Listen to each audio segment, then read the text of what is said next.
Thank you for joining us. I'm Joe. I'm the newish director here at Vajrapani. I just wanted to say welcome to everybody. It's lovely to see some programming and see some familiar faces, and just say that we're going to be starting our new series of the Power Mantra class here with Venerable Yonten, who just arrived a few days ago.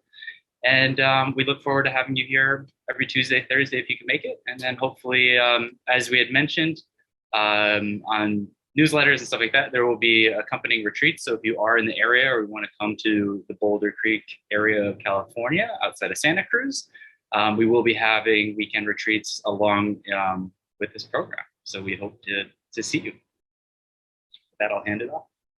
Thank you so much. We'll start by setting our motivation, and then I'll get a little bit into the course itself.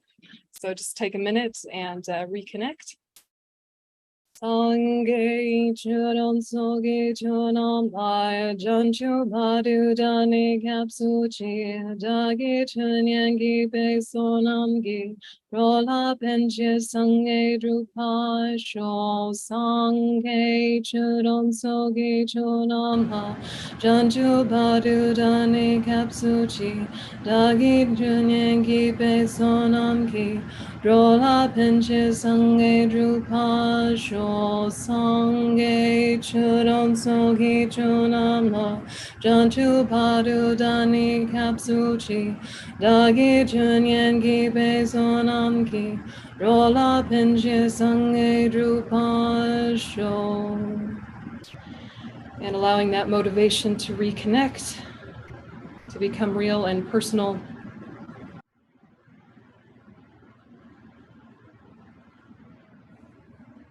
Okay, so this Power of Mantra class, this is brand new curriculum, brand new class, quite a new book. This book by Lama Zopa Rinpoche just came out this year.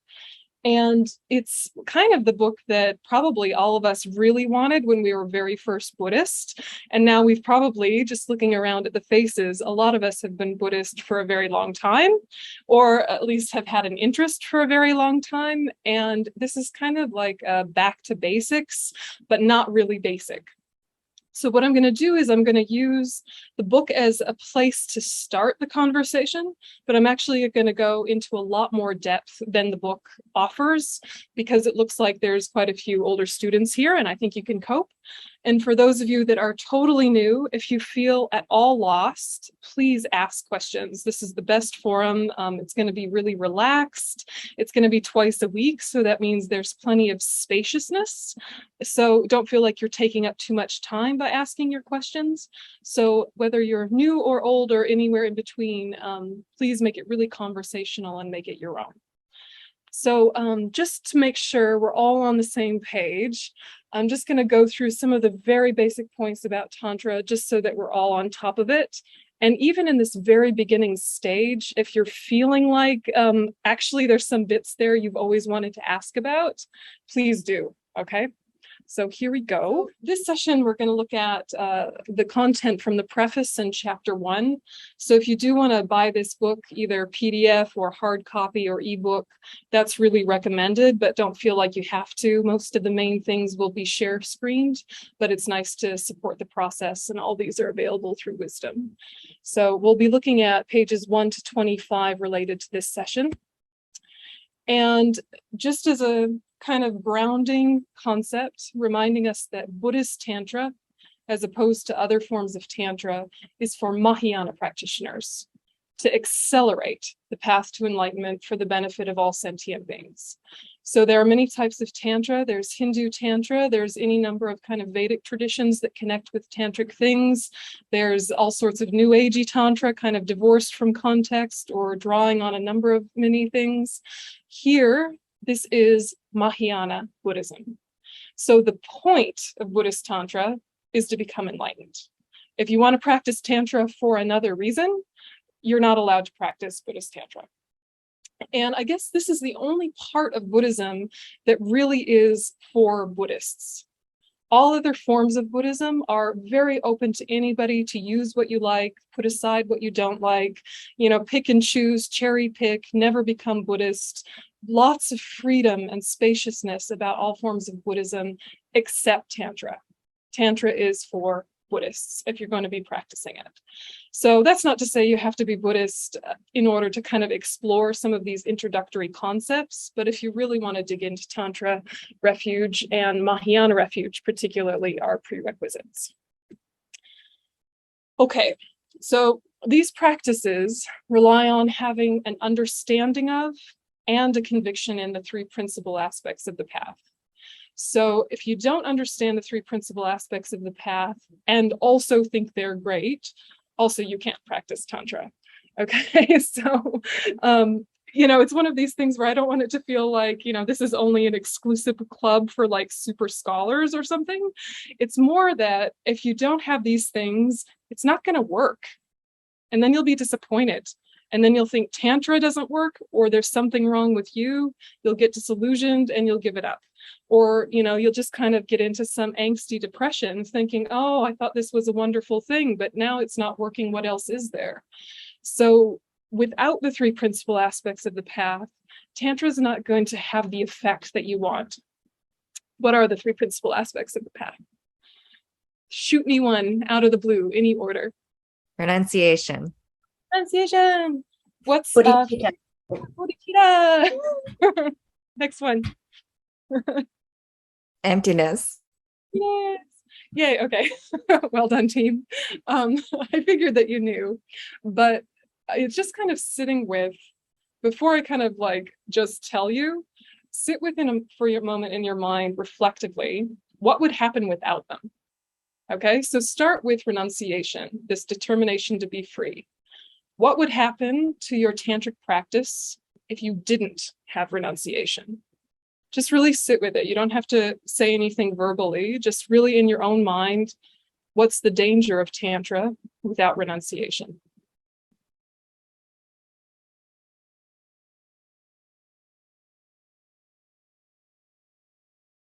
What's the opposite of renunciation?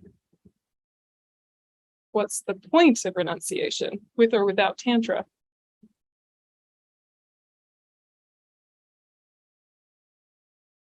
Diminish obscurations? Diminish obscurations for sure. But when we're talking about this like intention to get out of negative habit patterns, this determination to be free from samsara, what do you really need to have solidly to really want to get out of samsara, as opposed to just making samsara more bearable? Motivation. Yeah, motivation for sure. To renounce the attachment to worldly pleasure or worldly good and bad.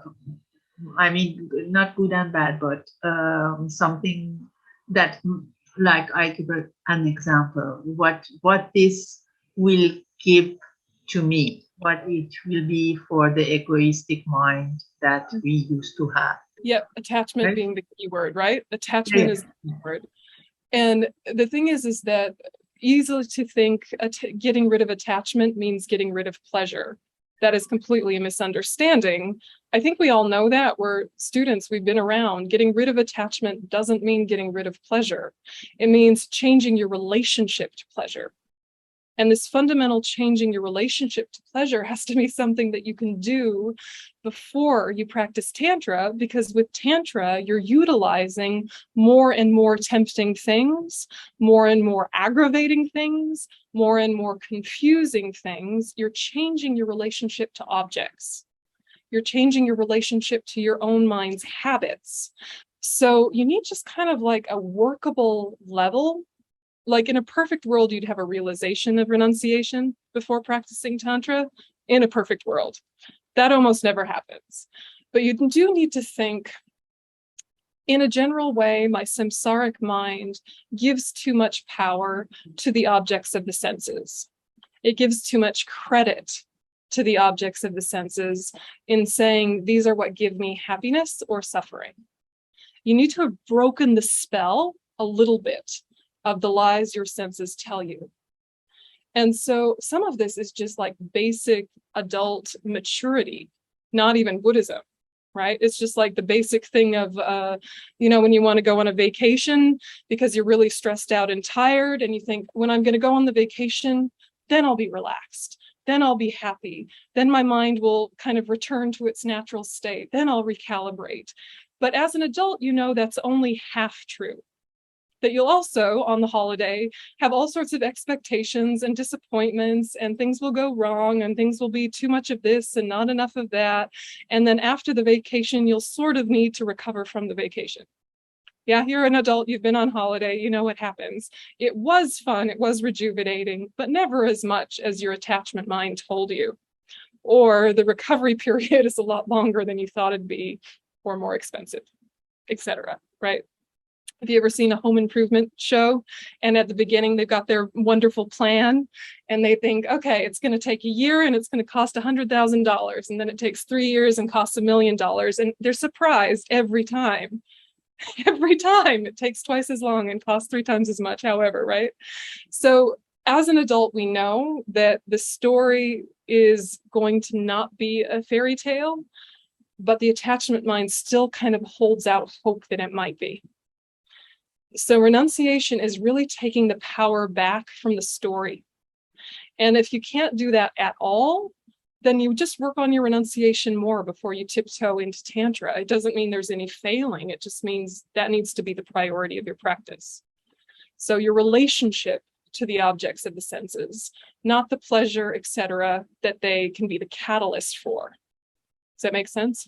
If I understood well what just we are talking about, we have to have the Mahayana vows to begin the tantric like empowerment or anything. You do need a Mahayana vow, the Bodhisattva vow. But right now what we're doing is the kindness of Lama Zopa Rinpoche with this book is that everything in this book is pretty much okay for people without an empowerment. They're the introductory versions of these deities. To do the fully fledged version of these deity yoga practices, you will need an empowerment from a Lama, but during the empowerment itself, you'll get Bodhisattva vows. So even if you don't have them already, they'll do it right there in the ceremony. I had once online Zoom with Dalai Lama 2 days empowerment of. That's why I have this Avalokiteshvara as. Yeah, you have them already. No worries. Done. Problem solved. All right. Yeah, no worries. Yeah, no. Thank you. His Holiness has been so kind during the pandemic, right? Just to do all of these things online. And you have the vows. If during the ceremony you thought, I want them, or I agree. If you got lost and you weren't totally sure what was happening, that's okay. But if you thought, I want these vows, or I agree with what he's saying, then they've been planted in your continuum and you can do this practice fully fledged. Yeah. Thank you so much. I wanted to be sure. Yeah, good. So then when you're thinking about bodhicitta, okay, so bodhicitta is the mind of enlightenment. Yeah, it's a main mind. It's uncontrived. We probably don't have it yet. We have aspirational bodhicitta that wants to become enlightened for the benefit of all sentient beings, but also wants a cup of tea, right? Like it wavers, it comes and goes, and we have to conjure it up and we have to remember it, and it's not stable yet, but we love it. Yeah, we love bodhicitta and we want to have it more often. That is enough to kind of start. Of course, again, in a perfect world, you'd have the realization, but you love bodhicitta, that's enough to start. What would happen, again, just thinking, not verbally, just in your mind, what would happen if you practice Tantra without bodhicitta? What's the danger?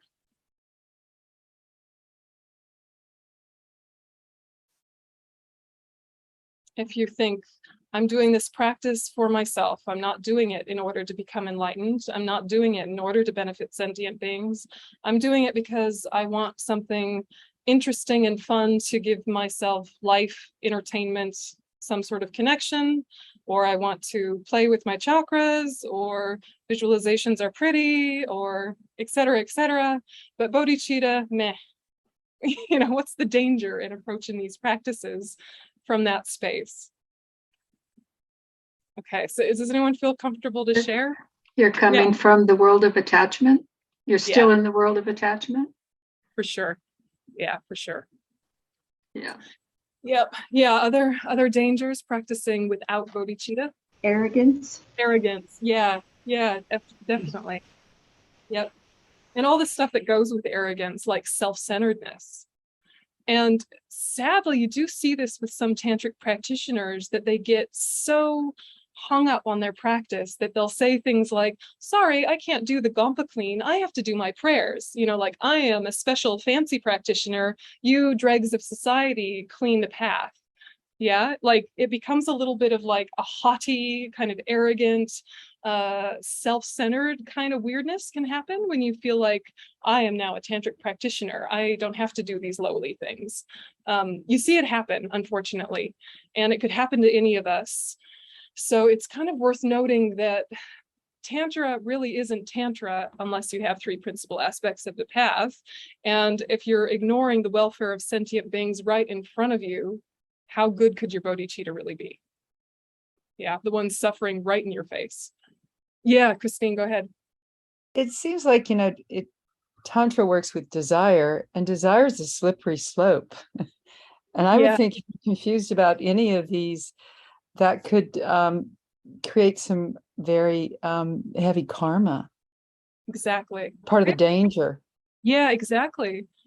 Because what do we normally do with desire is we've so objectified the substance or the person or the event that we have desire for, that their relationship to us no longer really matters to us, because they're just an object to fulfill the need of desire, right? It becomes so tainted. And, just think of something simple like a dessert that you've really been wanting on a day that you're very hungry. And then you have a group of friends and there's the dessert, that kind of like, ooh, me first feeling that happens when the object of your desire comes into view.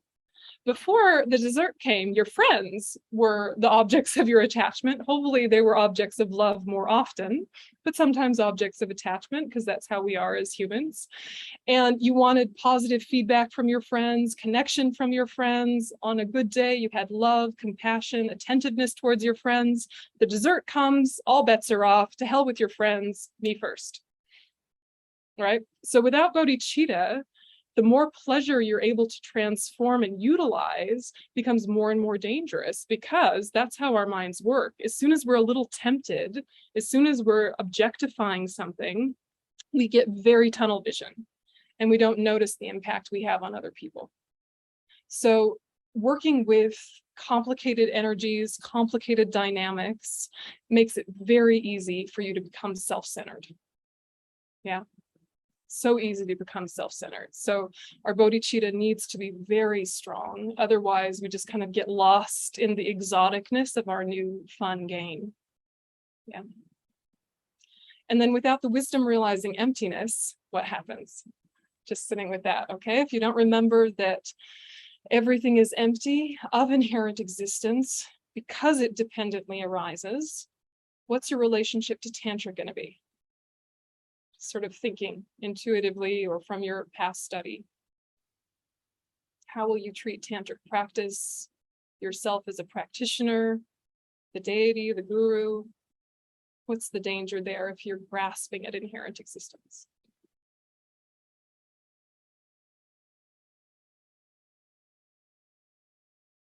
I would think really strong attachment, because it would really be very, very difficult to overcome the strength of the attachment, because of we're such, in the desire realm. Yeah. Yeah, just what Caroline's saying. Yeah, exactly. She's saying it will become an object of desire. Exactly. Right. And I think also just think about what worries us about other religions. We know there is wisdom in the great world religions, right? We have great respect for the traditions, particularly those that have ethics, loving kindness, compassion at their basis. We know that, different strokes for different folks, but the religions that worry us, why do they worry us? What's a word that keeps coming up when you feel nervous around someone who is religious? Fundamentalism, perhaps. Yeah? Dreamism. Yeah. And what makes you fundamentalist? Taking things a little too literally, thinking that your interpretations are essentially true, nothing else can be true. It's losing context, it's losing perspective, it's becoming a glassy-eyed fanatic. And that can happen to a Buddhist without remembering emptiness. Yeah, we can become just as fundamentalist as any other fringe religion very easily if we don't remember that everything dependently arises, including Tantra, including the deity, including our own enlightenment. The practices themselves, we can start to get too tight with. And it's not to say that the practices don't need to be followed as written, but it's more like don't reinvent the wheel. These processes work. You know, when you feel really comfortable with a recipe, yeah, like it's a food that you know how to make. The first time you made it, you needed the recipe, you needed someone to show you, you needed to know what it was supposed to taste like. There was a lot of support around the first time you made it. Then years go by and you can start to play with it and adjust ingredients and go off book, and it's still delicious, right? Tantra becomes like that, where in the beginning you need the recipe and you need to follow it precisely. You need someone to hold your hand and show you how to cut the things. You know what it's supposed to taste like because someone else has shown you. But eventually you do go off book, because it's not really about the recipe so much as the art and creativity and movement in the moment of what ingredients are you actually working with as an individual. Do you know what I mean? So if we have this spacious mind that understands emptiness independent arising, then we can use the mechanisms of Tantra without getting lost in thinking, if I recite this magic spell, I'm going to become a fancy levitating person. Or if I do it by the book exactly as written, but with an angry mind, it'll still work. You know, you can get weirdly tight about things when they're a little bit elevated, or when they're a little bit out of your grasp, or if they're new. That's when we get tight. And that's where the danger of fundamentalism can come in. Because sometimes it's our very doubt about things or the newness of things makes us insecure. And then we grasp onto the couple of basics that we do know and think that they're always true in all contexts, and we get tight and weird. Do you know what I mean? Yeah, and kind of want to release that into, there are many correct ways. Here is my correct way for this moment at this time. Yeah. So you need the three principal aspects of the path. You need, Mahayana refuge, and you also need a connection with a valid guru. And guru devotion is something that in the sutra path is already kind of an extreme way of relating to another human being. And then when you get to the Tantra path, it becomes even more complex in one sense, simple in another, but the danger again for fundamentalism is there. So when you're looking for a guru and it's a brand new relationship, what's the first thing you're looking for? Just intuitively, what are you looking for from someone that you're going to trust your path to and your connection to Tantra with? Kindness. Ethics. Kindness would be key. Yes. Yeah. What else? Good ethics. Ethics for days. Yep. 100%. Knowledge of the Dharma and the ability to teach it in a way I can receive it. Yeah. And that's an important distinction, because there might be a perfect Lama, but they're not perfect for you. Right? So if it's not resonating with your learning style, with your personality, with your way of relating to content, it doesn't mean there's anything wrong with them or anything wrong with you. It's just not a good fit. And it might be also that the karma is not there. And so, don't force it if it's not coming naturally. But the big thing you're looking for is, do I relate? Are they ethical? Are they kind? Those things. And definitely they know more than me, definitely. But when you're looking for ethics, it's so tricky because you only see them in this one context where they're sitting on the teaching throne. They're at their best, they're on, right? They're in their professional mode. How do you know if that's how they're like all the time? What happens when they walk down the stairs and go back to their house? You don't know that about a lot of your teachers. What are they like in interaction one-on-one with students? What are they like in a community setting? There's a lot of unknowns. And so you need to really trust your gut and also investigate without feeling like you're being rude. If there are weird rumors, follow it up. Don't assume they're true, because certainly there are false rumors out there, but also where there's smoke, there's fire a lot of the time, right? And the reason you're doing this investigation is not to be critical and not to be divisive, but to know that if you trust your path to someone, then you find out things that disturb your mind, that disturbs your path. Right? So it's far more efficient to do that checking before you take someone in that deep relationship than after you've already made that commitment, because then you need to work very strongly to see them in a certain light, and there can be cognitive dissonance if what they're doing is unethical. You know what I mean? Lots of charlatans out there, right? Degenerate age, we do what we can. There's also tons of amazing teachers out there who were amazingly qualified, but you know, you have to always do your own vetting and make sure that you don't jump into an empowerment just because you're ready for Tantra doesn't mean you're ready for that Lama and connection. So sometimes you're like, oh, I've been hanging out for this empowerment for years. This random Lama I've never heard of and never met is giving it. I'll just do that, should be fine.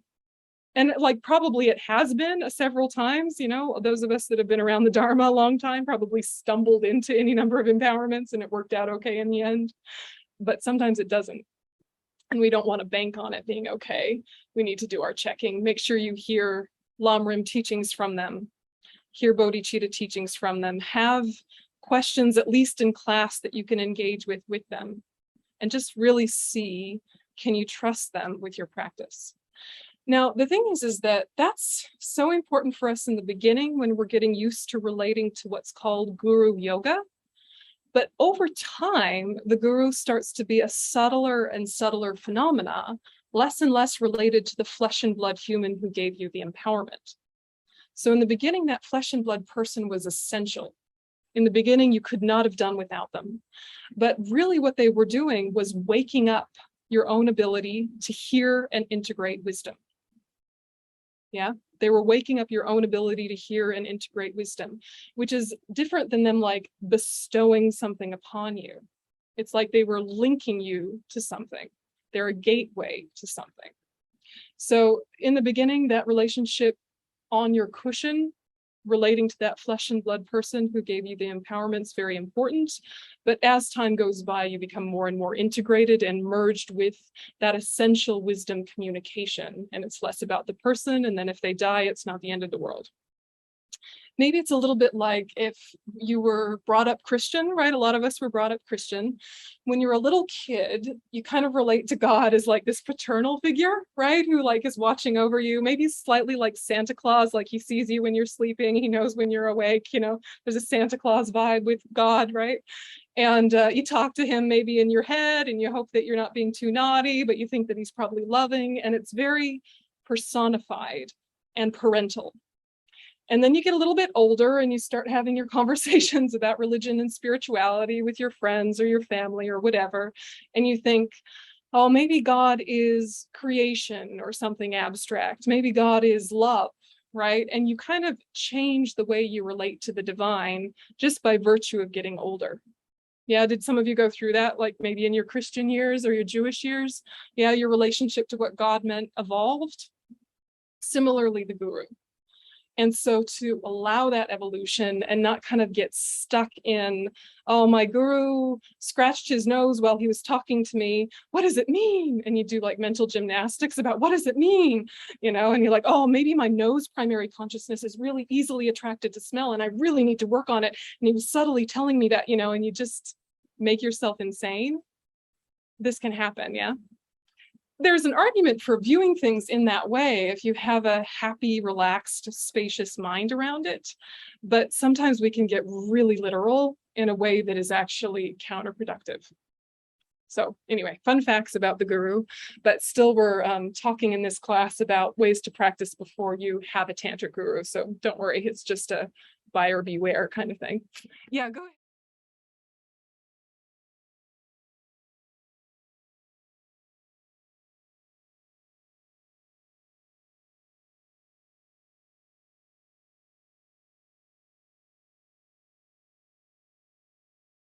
It's a good question, and there's a couple different schools of thought But I think that in our tradition, pretty much all Tantra empowerments are the same. The guru is Buddha, at least within the context of your sadhana practice. Yep, in this very elevated way. Some traditions view it in a more gradual way, but in our tradition, it's once you're in, you're in. The guru is Buddha, the guru is the deity, and that is, you know, from Kriya Tantra all the way up. Lama Zopa Rinpoche speaks about sutra in quite a Tantra way. Yeah, you might have noticed, yeah? So he might be talking about Lam Rim, but the way he speaks is if the guru is Buddha even from that point. And some of that is because Tibetan Buddhism is so thoroughly integrated with Tantra, it's sometimes hard to separate what is sutra and what is Tantra from Tibetan Buddhism. But it's good to know that with your sutra teachers, it's okay to see them as a mouthpiece for the Buddha or a representative, and particularly in the teaching context. And the rest of the time, they're an ordinary person, whatever, relate to them with the respect you would show any ordinary person or a college professor or something. But you don't have to be quite so full on about it as with Tantra.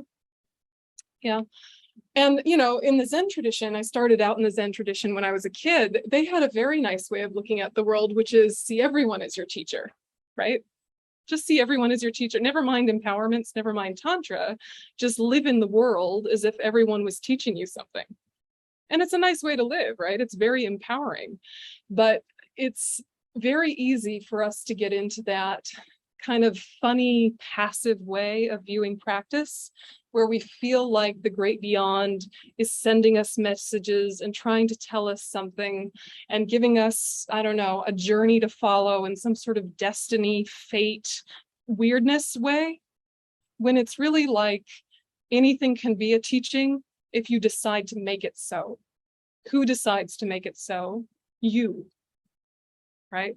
And so whether the divine is sending you lessons, or life is sending you lessons, or karma is sending you lessons, kind of winds up being irrelevant, because it's up to you whether or not you decide it's a lesson.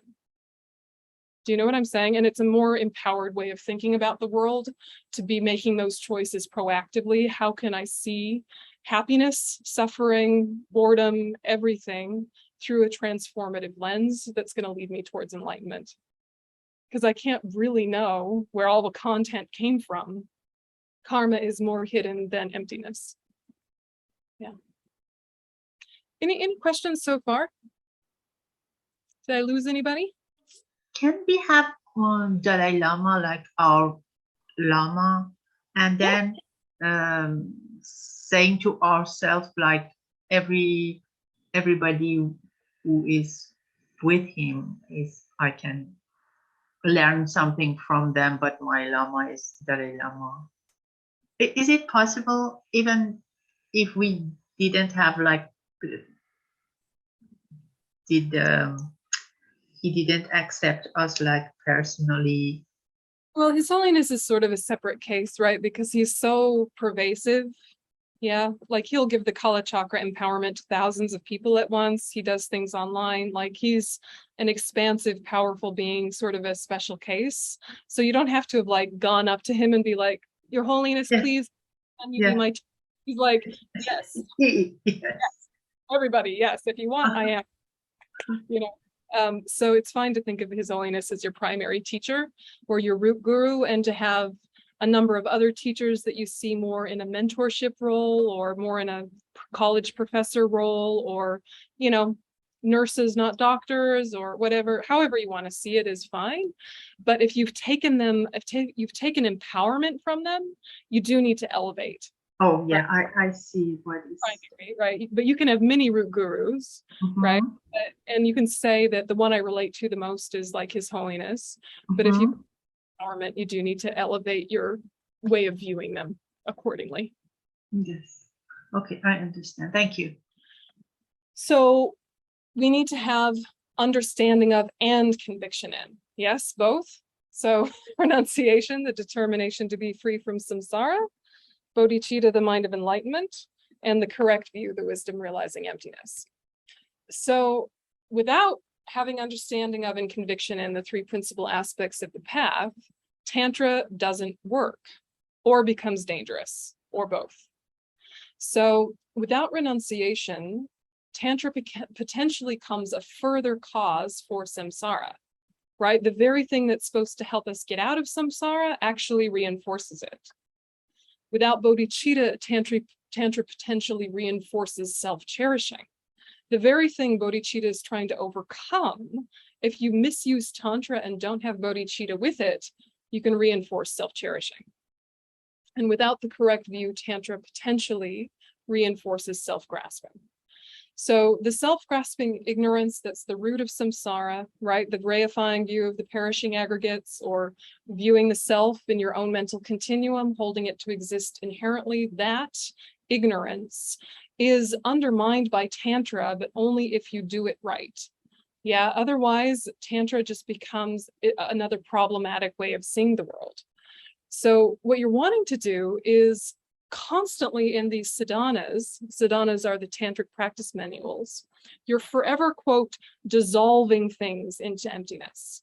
And then things are arising from emptiness. And then they're dissolving into emptiness. And then they're arising from emptiness again and again when you read these practice manuals, right? And part of that is to remember that the deity, yourself, the practice, the guru are all empty of inherent existence because they dependently arise. But that space of emptiness is like infinite possibility. And so you kind of think that spacious womb-like possibilityness then takes the form of this for this purpose, this for this purpose, this for this purpose. But you're not getting locked in and fixated on it as that's the only thing that can do that, or from its own side it does that. Do you know what I mean? Yeah, so what you're trying to do is to really remember each time that you can hold awareness of emptiness while still experiencing the bliss of attachment, and then that destroys attachment, but not the bliss. So the classic quote that we use from one of our famous Tantra texts is something like the Great Secrets Ambrosial Nectar, or something fancy like that, is that it's like a termite born from wood eats the wood. Yeah, so you need wood, right, to make a little termite. The termite is born out of the wood, and then what does the termite eat? He eats wood. So it's kind of like you're generating attachment, seeing that it's empty, and then destroying your attachment. That's part of the philosophy of Tantra. So wisdom and method come together from the very beginning. They're not separate projects like they are in the sutra tradition, all the time together. And having them all the time together keeps you from falling into nihilism or eternalism. And if you bring bodhicitta and renunciation to them, then you don't get lost in the fantasy that you've created for yourself. Then you don't get lost in kind of self-absorption about your own practice. Does that make sense? So things arising from emptiness and dissolving into emptiness again and again in these practices, then you start to ask yourself, what is the deity? What is the Buddha? What are these things anyway?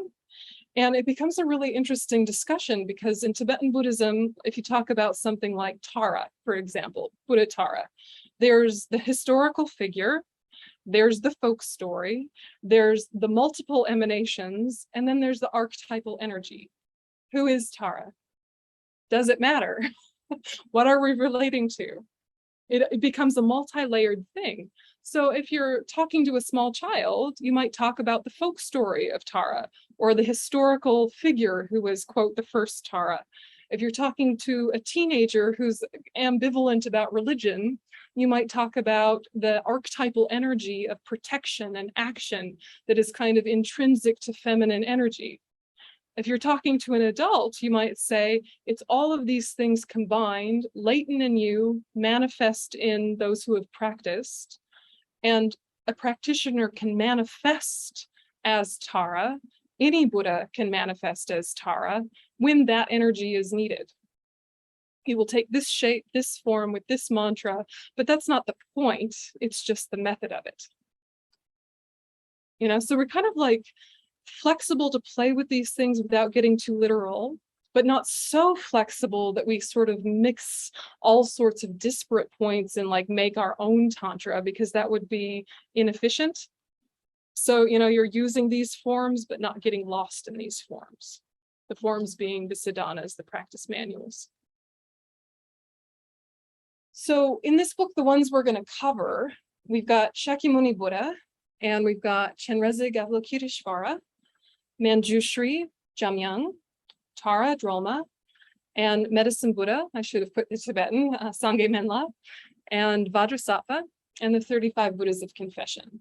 So these are your classics in Tibetan Buddhism, and in the book, there are practices related to them that you can do without empowerment, and they're really beautiful and worth doing.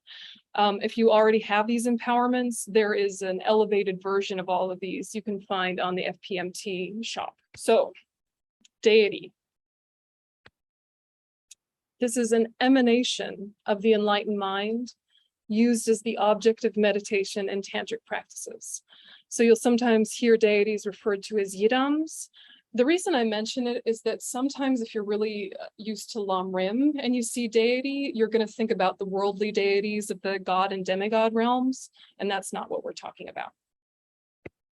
And then deity yoga is the tantric practice of generating oneself in the form of a meditational deity within a purified surrounding. So the purified surrounding is the environment of the deity, or the mandala of the deity. And probably all of us have seen sand mandalas like this, and they are flat representations of something that's actually three-dimensional.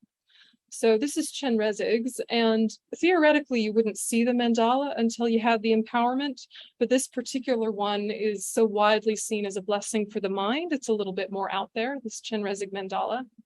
And basically what you have is this inner world that you're creating as an outer world. They're always mansions with 4 doors, 4 entrances, and a Vajra fence somewhere around them. And the idea is that this protection around your inner house protects you and protects others from afflictions. So your afflictions don't leak out and hurt other people. Their afflictions don't come in and hurt you. So that Vajra fence is a part of almost all mandalas. And then the 4 sides are 4 different colors, and the center is a 5th color. And these are always related to the 5 Buddha families, which are the 5 main archetypal energies that we talk about in Tantra.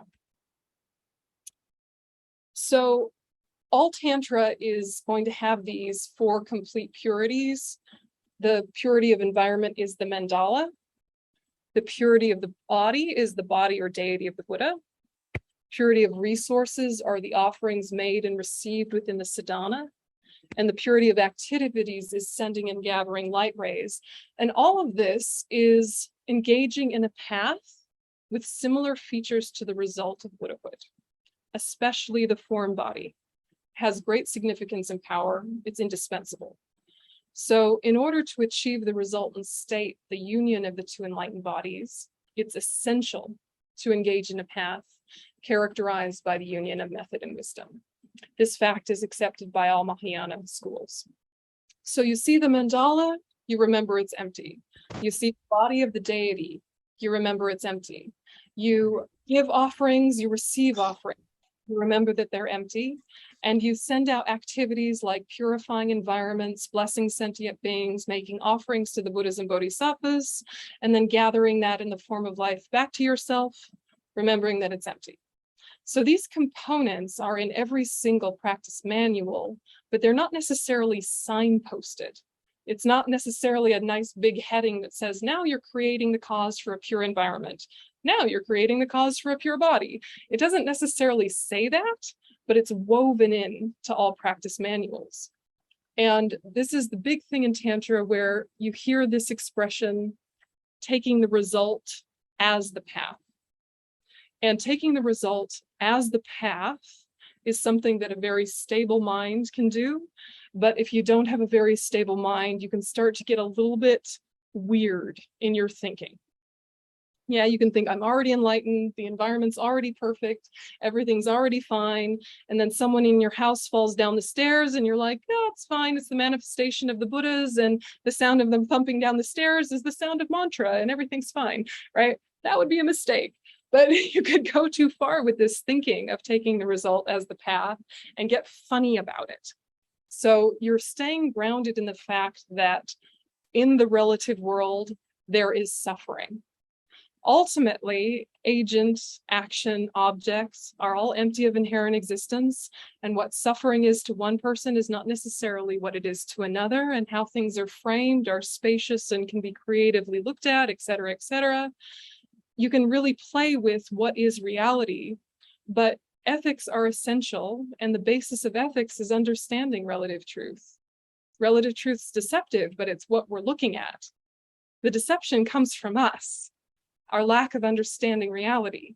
And yet it's all we've ever known. So you have to make these educated guesses, like if someone falls down the stairs, go and look after them. Yeah. And then when things are calm and when things are on your cushion, you're really thinking about the world that could be and the world that already is on one level. The fundamental purity that is there because things are empty. So playing with these things, you have to be very grounded and creative, both. Because too much of one or the other, you kind of miss the point of Tantra. So you're ripening the seeds for your Buddhahood through rehearsing them. Yeah, you're rehearsing your own enlightenment, and that's the very thing that creates the cause for you to be enlightened.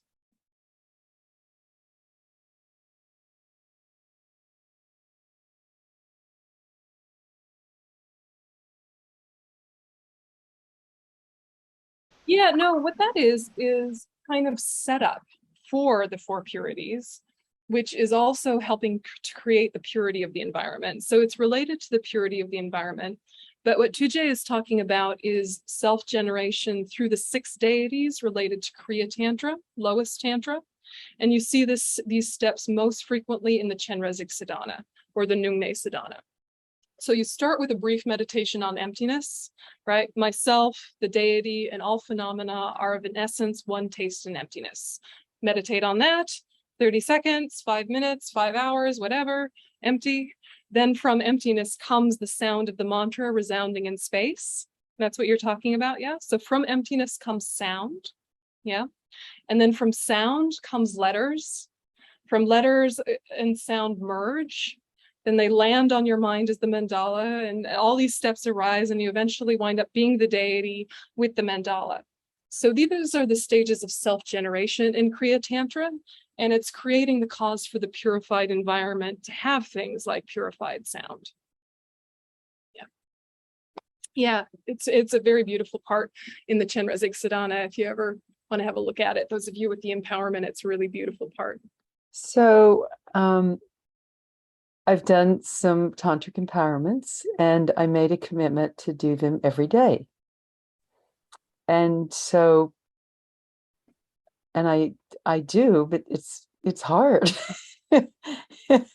So, I mean, and and like in sixth session, they say you created like this really bad things happen if you don't do it or something, like.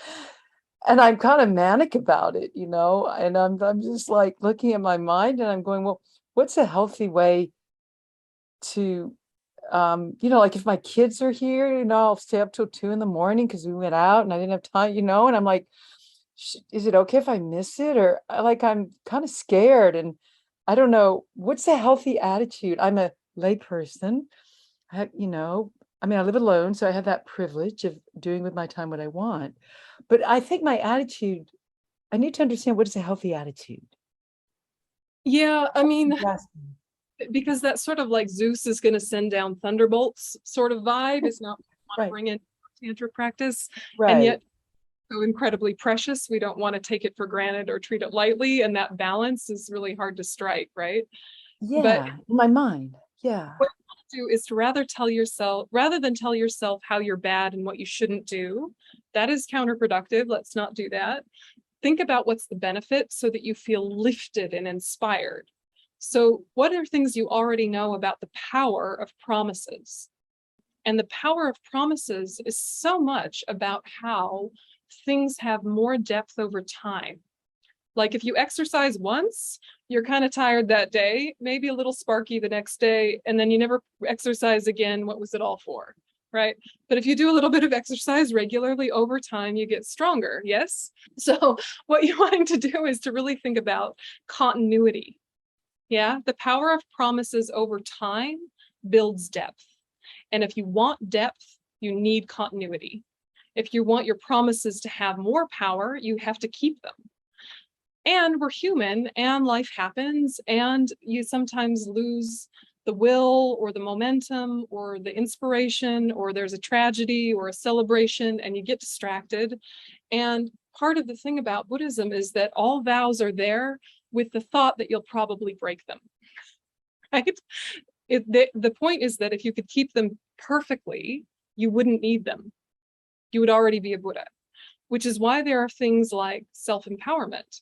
So what you want to do with your tantric commitments is, as soon as possible after taking the empowerment, is to do the full approach retreat with the mantra accumulation related to that deity, all on one seat, together with the fire puja, because that qualifies you to do self-empowerment, what is sometimes called self-entry, which purifies all your tantric samayas as if you were with the Lama once again, taking the empowerment again. And then you don't feel that like grief of, I broke a promise. You had that, whoops, I slipped and I'm back in the saddle, moving on. Yeah, so you really want to think about the commitments that you have, getting those retreats done, because then when life happens, you can just do a self-empowerment, get back in the saddle. You need the fire puja as well to have it be complete. Okay. Thank you. Yeah. That's very helpful. I didn't realize that. Yeah. And, when you do mantra accumulations, they all need to be done on one seat, and, not break the continuity and all that kind of stuff. But it's not as intimidating as it sounds. Lots of people get their accumulations done by doing the pre-dawn session and the evening session, and then having a normal life in the middle of the day. And they might take months and months to finish their accumulations. But by doing the pre-dawn and the evening session, they're kind of holding the essence of retreat. And then maybe they can join some group retreat later down the track for the fire puja. You just need to keep doing the long sadhana until you actually do the fire puja in that case. But there's ways to do these things at home, right? And so rely on your local Dharma center, your local Sangha to help set you up. If you can't come to the Dharma center to do those retreats, maybe someone can help you do it yourself. Yeah. And there's creative ways to do fire pujas, based on your location and based on fire season. And, I've done a lot of fire pujas in parking lots and campsites. So you can be creative about it, but it's certainly worth doing. Yeah. Oh, very helpful. Thank you. Well, the important thing is to not think, I've broken my continuity, I'm bad, and oh well, now I'll just let it go. And the price I pay for breaking my promise is just to feel bad about myself. And so if I feel bad about myself, that kind of makes up for me having broken the promise, and guilt and shame and Catholic upbringing all just kind of come together in a beautiful dance of sadness. Don't do that. Yeah. Think, oh, whoops, I meant to kept that. Life happened. What do I need to do to repair it? And prioritize that without guilt, without shame, without heaviness. I mean, the spiritual path needs so much humor and humility, because we make all these plans based on how we are at our best. And then when we have a bad day, we're so disappointed. But you've always had bad days your whole life. You will for many, many lifetimes to come. Plan for how will you be on a bad day, not how will you be on a good day. But our ego says that good day version, that's the real me, right? It's like, no, that's the occasional you, but don't get excited.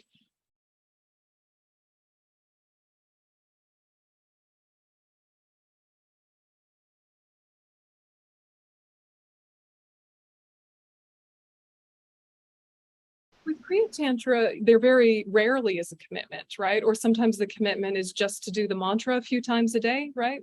So the need for the full approach retreat and fire puja to do self-entry is more just because it's a powerful thing to be able to do a self-entry practice, and it purifies your bodhisattva vows.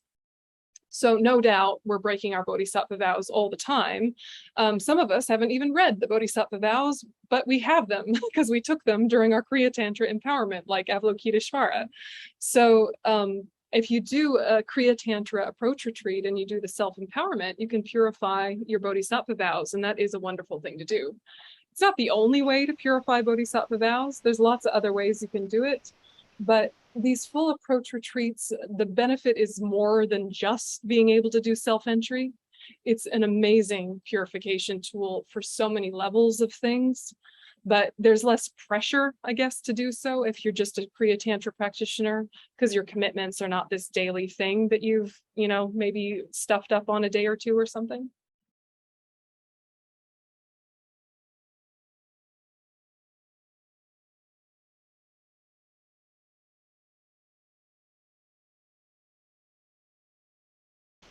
Entry is basically taking the empowerment by yourself. And you can only do the empowerment by yourself if you've done this approach retreat, right? So the mantra accumulations are going to be specific to the deity. So like Chenrezig is 6 syllables. So you need to do 600,000 mantras to do an approach retreat of Chenrezig. Takes about 3 weeks. 4 sessions a day, 3 weeks. It's doable, I promise. It's totally doable. Do what makes sense to you. If you want to wait on an approach retreat until you're practicing highest yoga tantra, totally fine. Yeah, totally fine.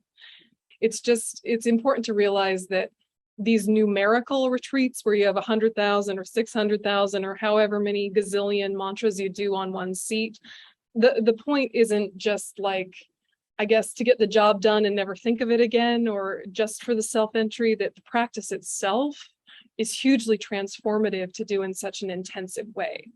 And so what happens is that once you've done like a 3 or 4 week Chenrezig retreat, then you go back to doing your little Chenrezig practice, maybe once a day, or maybe just the mantras.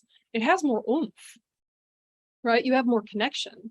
And the point of Kriya Tantra is to have health and long life so that you can practice highest yoga tantra and become enlightened in one lifetime, right? So the more you intentionally give energy to your little Kriya Tantra practices, the more oomph you're going to have for your life, the more power. And Kriya Tantra is so powerful because there's so many techniques for developing calm abiding and special insight simultaneously. There's so many practices to clear life obstacles. Like, never underestimate the power of Kriya Tantra on its own. Even if you only ever did Kriya Tantra, you would go so far. And doing it in a retreat context is incredibly powerful. And then you do your daily practice, it has a lot more depth.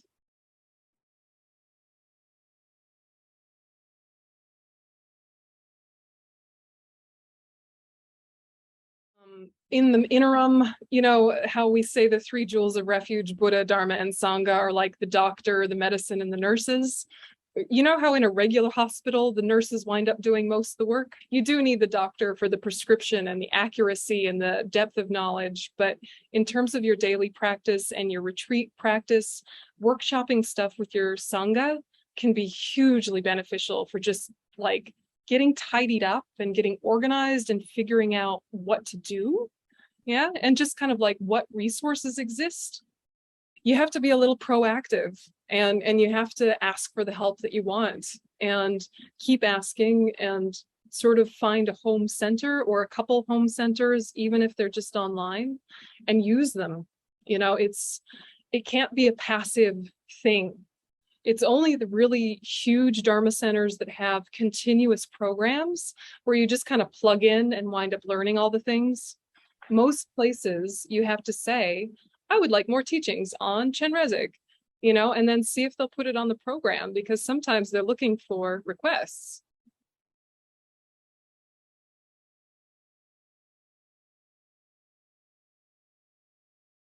Just the logistics of how long your commitment will be are usually things that if you really go after the older students, they'll tell you. If you take highest yoga tantra, you will definitely have 6-session guru yoga, which definitely takes 20 minutes in the morning and 20 minutes at night. And if they don't have a preparing for an empowerment class before an empowerment, ask for one. Yeah, because a lot of us do just kind of fall into it and we're like, what's happening? What am I supposed to do now? Definitely, it's a thing. So we need to be more organized in the West, for sure. Yeah, for sure. But part of it is there's also a strange psychology, which you might not agree with, but it's what the psychology is of it, which is if you don't know all of the commitments and promises, you're more likely to be open to saying, yes, I will do it. Whereas if you know all the specifics, you might generate doubt and you won't plant the seed of the empowerment on your continuum because you'll waver and wonder, can I really do this? And remember that commitments are so different in Eastern traditions than they are in Western traditions, because even if you mess up, you can always repair it. So what you want to do is to say, I make this promise happily, freely, in a committed way, and now I'm going to find out what I committed to. It's not how we are trained, right? And it's not how we grew up, and it's really uncomfortable. But there is a way of thinking where you can see the benefit of it, because you just kind of go in with a pure heart and say, look, these people I look up to and want to be like are doing this. All right, let's see. Yeah, but in terms of time commitment, you can usually find out kind of basic stuff if you really ask. I just wish it was more kind of upfront for sure, like you do, but you can usually find out if you ask. And I know that without commentary, these sadhanas, I wouldn't say torture, but they are a hard work, right? And you're not alone in thinking that. You're really not alone in thinking that. And it's important that people say that, okay, you're excited, you're inspired, you do an empowerment, then you get your commitment, you look at the practice manual and you go, oh, refuge and bodhicitta, yay. 4 immeasurables, yay. Then wait, what? What's happening? What does that mean? How do I say that mantra? Who is this? And you're like, now I'm going to do this every day forever and I have no idea what I'm doing. I don't want to, right? And that is really normal. And, find a commentary, go to a class, but there is power in just keeping the continuity of getting used to the structure, the framework, the words, clarifying where your stuck spots are, and kind of being really self-directed in your study and saying to yourself, okay, on page 2, I always have this doubt. Or on page 5, I get stuck and I don't know what I'm supposed to do here. And you start making a list of where your resistance is, where your confusion is, and then you ask, and you make an appointment with your senior sangha, or you make an appointment with one of the teachers, and they are actually more accessible than they seem. You can, make an appointment. And then you're one of the organized students who actually says, here are things I want to talk about. They'll be so excited, trust me. I think that we expect to kind of be given a curriculum or like kind of be walked through a process in a way that seems really linear and logical. But what winds up happening is we're just kind of out there on our own with these new promises that we've made without a lot of structure or context. And then it's secret, so then it's hard to find commentaries, and it can be really disillusioning. The only thing I can say is be proactive about your questions, because if we're passive and waiting, a lot of stuff's not going to happen. And then what happens is you gradually lose connection to the practice, gradually stop doing it, but then feel like something's sort of lost and you feel kind of sad. And, there's just this kind of like uncomfortable feeling of I promised something, but I didn't know what it was. And now I'm not doing it. And I am either justifying it and excusing it to myself in all sorts of ways, or I'm just feeling sad and guilty about it. Or, there's all this complicated emotion then. And it's a shame. It's a shame. So we need to look after each other as tantric practitioners and share resources and talk through things and, and tell our people who are giving us empowerments what some of our angst is, because I think they forget sometimes that we don't have the same amount of like blind faith as someone who was brought up Buddhist, so we need to say what our angst is and, then they will adjust. Hopefully. I find that it's helpful if I can approach this as like, okay, I'm just going to use this as a way to open my mind to the existence of other cultures on the planet. Like to let go of my Western idea of how things should happen. Like that's the way it should happen. And because it's happening differently, well, what's wrong with them? And it's hard to do though, because but it really helps me open my mind, and that feels so good when I can do it, which is not all the time, for sure. Yeah, look, and what I guess I want to leave you with before we have just a quick like 3-minute stretch, and then we'll do practice, is just trust yourself, but trust the right part of yourself. Okay, because we all have kind of two different versions of our inner narrative. We have the wisdom narrative, which is the grounded one, the kind one, the patient one, the spacious one, the one that is a good friend to others when they're in distress. We all have that already, and it's growing all the time. And then we have the afflicted side of ourself that says, I can't, it's too hard, this is stupid, I don't get it, I'm too hot. That's what I'm saying today. Too hot, whatever. Like, we have that side of ourselves which will indulge in letting things go that we actually feel are very precious, but they are hard, And so trust yourself, but trust the right side of yourself, the less afflicted side, and just make your choices kind of unapologetically, without defensiveness, without kind of the inner cringe of, is this the right way or not? Really trust that deep wisdom that says, here's the pacing I can cope with, here's the depth I can cope with, and here's actually what my goal is. Okay, so let's have a 3-minute stretch, and then we'll do a little practice.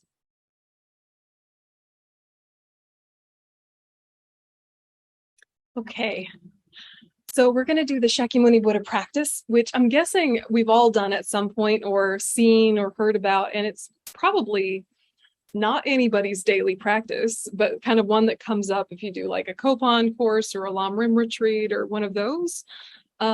There's a kind of nice short way of doing it, which is just the purification visualization and then the merit and blessings visualization, just using like Namo Gurube, Namo Buddhaya, Namo Dharmaya, Namo Sanghaya. It's really nice to do. But this Shakyamuni Buddha one, really just think of it in terms of reconnecting to your refuge. Refuge in this context, taking the shape and form of Shakyamuni Buddha. And just kind of see how you go. And it's in the book, so if you want to talk about it next time on Thursday, we can totally talk about it then, but right now we'll just go ahead and do it. So nice straight back, however you're sitting, straight back. And we'll do a couple preliminary prayers just to get us warmed up.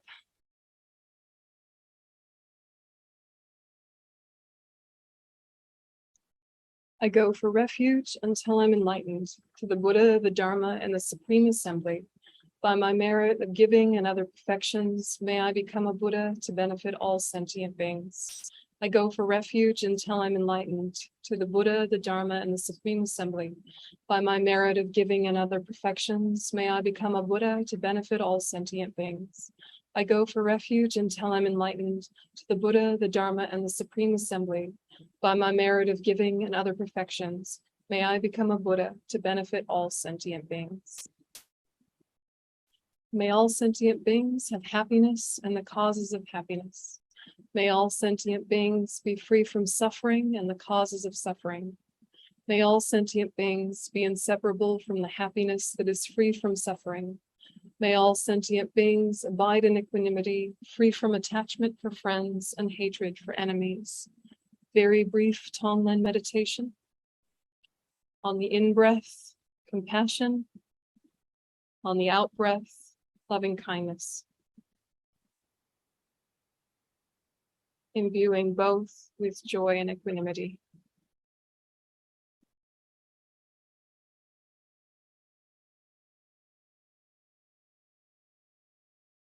In-breath, compassion. May all sentient beings be free of suffering. Out-breath, loving kindness. May they all have happiness. Each cycle, shrinking the self-cherishing thought.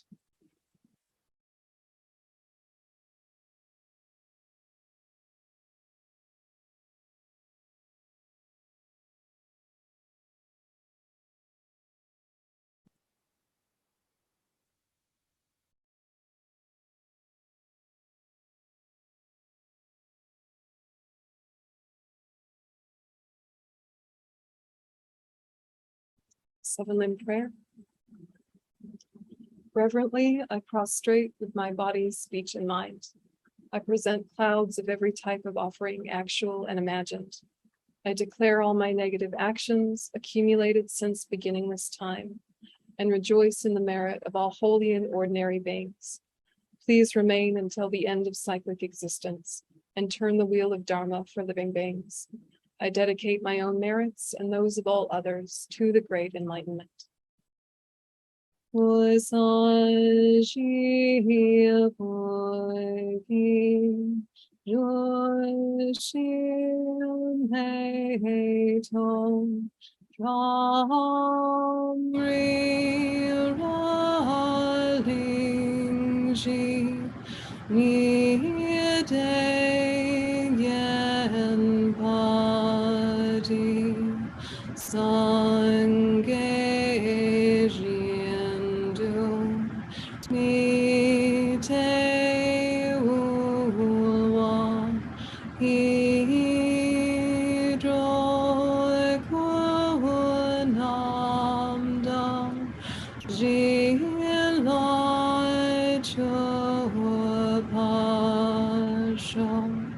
Idam Guru Ratna Mandala Kamniyatayami.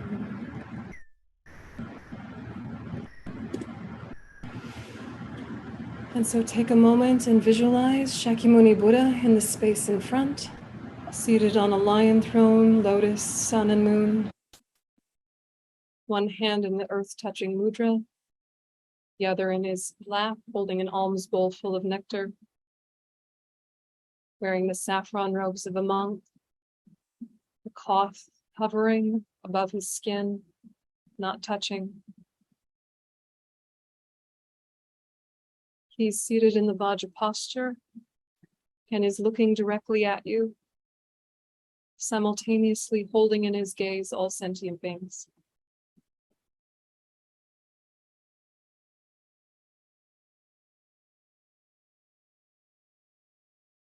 Three-dimensional golden light, radiating light in all directions.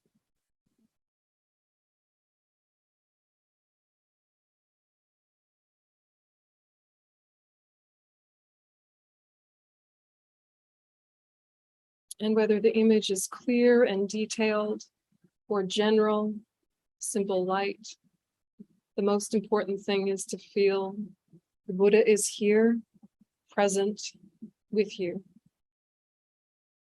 free from fear, skilled in freeing others from fear, unbiased compassion, helps all impartially, whether they help or harm, perfect equanimity,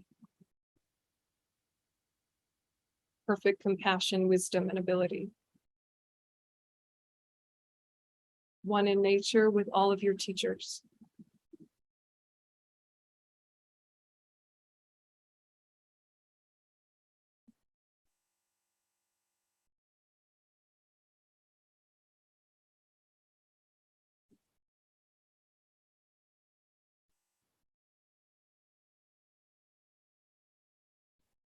And expand the visualization of the Buddha to include all sentient beings surrounding you. Imagine doing this practice on their behalf, together with them.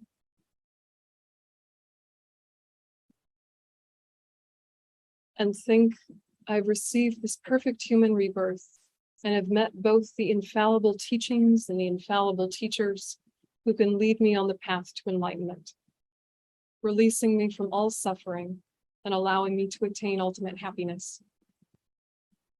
This is not so with all these other kind mother sentient beings who have been my mother countless times and have been so kind to me. In order to help free them from their terrible suffering, I will do this meditation and attain the state of Buddhahood myself.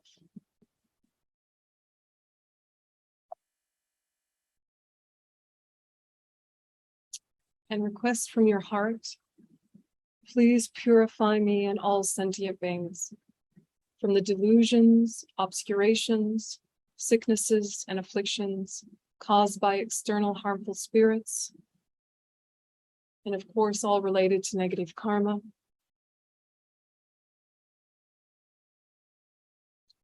And in response, the Buddha sends a stream of rays of white nectar coming from Guru Shakyamuni Buddha's heart, flowing into you entering through the crown of your head.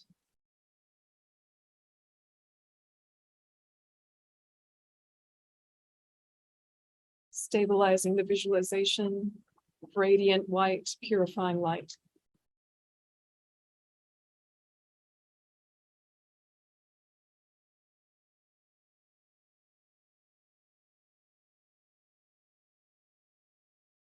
Holding that awareness, think to the Guru, Founder, Bhagawan, Tathagata, Arhat, perfectly completed Buddha, glorious conqueror, Shakyamuni Buddha. I prostrate, make offerings, and go for refuge. Please grant me your blessings. To the Guru, Founder, Bhagawan, Tathagata, Arhat, perfectly completed Buddha, glorious conqueror, Shakyamuni Buddha. I prostrate, make offerings, and go for refuge. Please grant me your blessings. To the Guru, Founder, Bhagawan, Tathagata, Arhat, perfectly completed Buddha, glorious conqueror, Shakyamuni Buddha.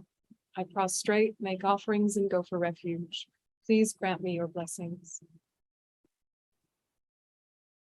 Ayai Tam Hune Hune Maham Hunaye Soha Tayai Tam Hune Hune Maham Hunaye Soha Taya ta om mune mune maha munae soha Taya ta om mune mune maha munae soha Taya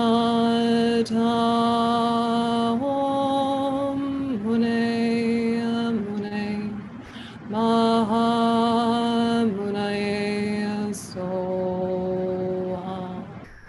Taya ta om mune mune maha munae soha. And feel the radiant rays of white nectar slowly fill your body, completely purifying all your delusions. Feel they are pouring strongly into you, like when you stand under a strong shower. As soon as the rays touch and flow into your body, a sensation of infinite mental and physical bliss fills you.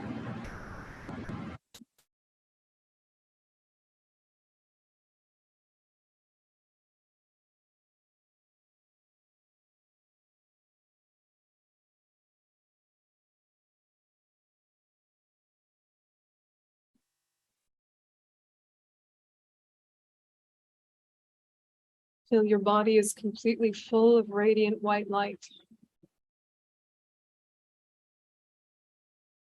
And think all my delusions and sickness, as well as all the afflictions caused by the external spirits, are completely purified.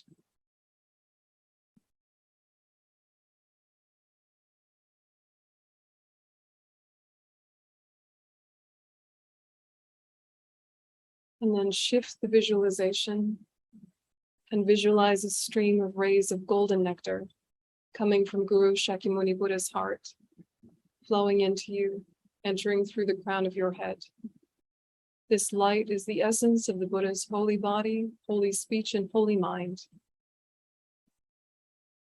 As your body fills with this light, feel infinitely blissful mentally and physically. Hold this while saying the mantra, this time under your breath. Tayata om mune mune maha mune soha tayata om.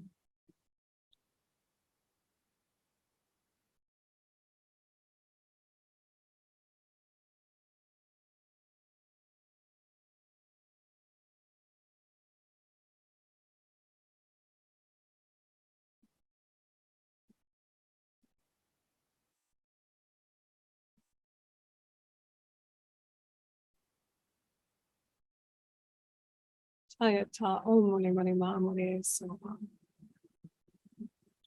Feel you're completely filled with the Buddha's radiant golden light, and you've attained the qualities of the Buddha's holy body, holy speech, and holy mind.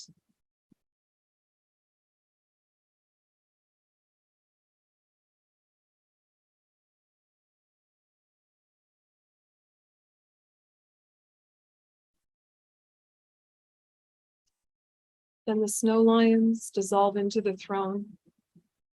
The throne dissolves into the lotus. Lotus dissolves into the sun and moon. They dissolve into Guru Shakyamuni Buddha, who comes to the crown of your head, melts into light, and dissolves into your body. Feel that all the wrong conceptions are completely destroyed and everything becomes completely empty. Your mind becomes the blissful, omniscient mind of the Buddha, and feel that you are the Buddha.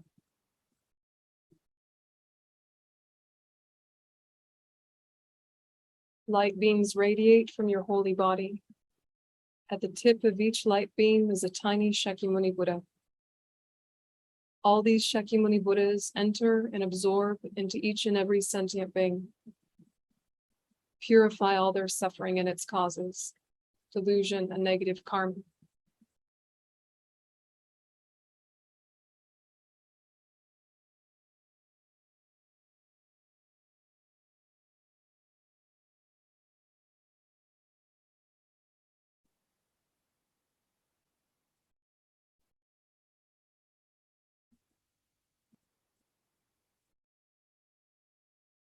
Then the light beams with Shakyamuni Buddhas at their tips return and enter into you. And rejoice by thinking how wonderful it is that I've enlightened all sentient beings.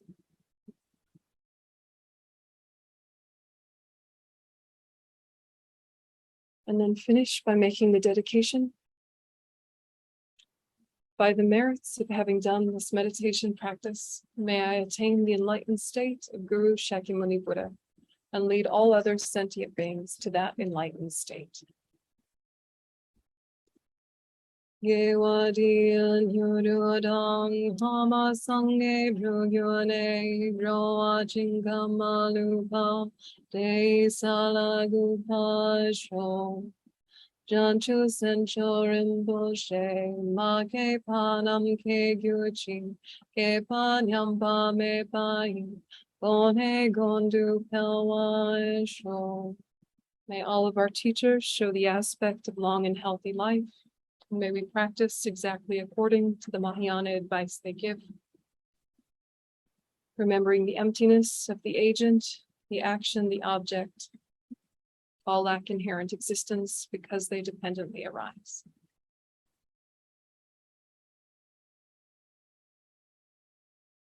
Okay. Thanks, everyone. If you feel like reading the preface in chapter 1 before Thursday, that'd be great, but no pressure. See you Thursday. Thank you, Venerable Yonten. Everyone. Bye, everyone. Thank you. Good night. Thank you. Bye-bye.